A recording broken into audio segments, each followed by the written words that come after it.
नमस्कार दोस्तों, हिंदुस्तानी नॉलेज में आप सभी का स्वागत है। तो दोस्तों, भारत ने तो चीन को उसी की भाषा में समझा दिया है। दोस्तों, आपको पता ही होगा कि चाइना के द्वारा भारत में जासूसी करने के लिए भारत के पड़ोसी देशों के अंदर अपनी सबमरीन को ड्रॉप कर देता था। लेकिन दोस्तों, सोचने वाली बात तो ये है कि इसमें भारत कुछ कर ही नहीं सकता था, क्योंकि दोस्तों भारत की जो पड़ोसी देश है वो चाइना के डेथ ट्रैप में फंसे हुए थे, जिसकी वजह से भारत सिर्फ उनको यही कह सकता था कि चाइना को काउंटर करने की कोशिश कर रहे हो। और इसीलिए तो भारत के द्वारा हमेशा से एक अलग से फंड बनाया जाता था भारत के पड़ोसी देशों के लिए, जैसे कि अफगानिस्तान, बांग्लादेश, नेपाल, भूटान, श्रीलंका, मालदीव जैसे देशों के लिए भारत एक बड़ा फंड निकालता रहता था, जिसकी वजह से भारत के पड़ोसी देश चाइना के ऊपर कम निर्भर रहे। लेकिन दोस्तों, भारत के अंदर एक बदला भी था चाइना को लेकर के कि आखिरकार भारत चाइना को सबक कैसे सिखा सके। जिस तरीके से चाइना भारत की इंटरनल सिक्योरिटी को वायलेंस करता था, उसी को देखते हुए भारत ने एक फैसला लिया कि वो भी चाइना से बदला लेगा। दोस्तों, इसी बीच भारत की एक बड़ी न्यूज निकल के आती है कि भारत का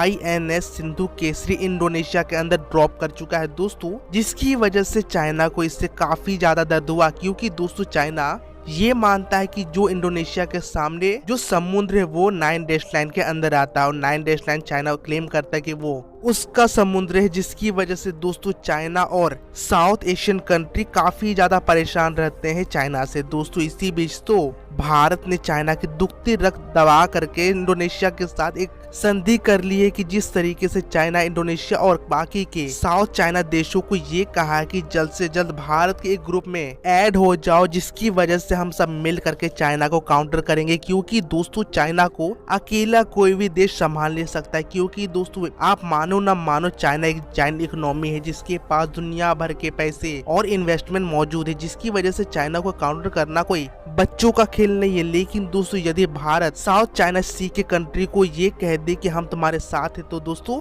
बिल्कुल चाइना को इससे दर्द जरूर होगा। इसीलिए तो भारत चाइना को दर्द देने के लिए हमेशा से तैयार है। दोस्तों, ऐसा नहीं है कि भारत चाइना से कोई दुश्मनी निकाल रहा है। दोस्तों, जिस तरीके से चाइना के द्वारा भारत को परेशान करने के लिए हर एक तरकीब निकाली जाती है, दोस्तों उसी को देखते हुए चाइना को सबक सिखाने के लिए इससे अच्छा कोई कारनामा नहीं होगा। दोस्तों, अब चाइना को ये बात समझ में आएगी कि किसी देश के अंदर उसकी सिक्योरिटी को हर्ट करना कितना बड़ा गुनाह है। वैसे तो चाइना को अभी ये बात समझ में आएगी, लेकिन अब देखने वाली बात तो ये है कि चाइना कितने समय तक अपने बात से कायम रहता है कि वो किसी और देश की सॉवरेनिटी को हर्ट नहीं करता है। वैसे दोस्तों, आप इसके बारे में क्या राय रखते हैं? कमेंट में जरूर बताइएगा। Thank you watch my video.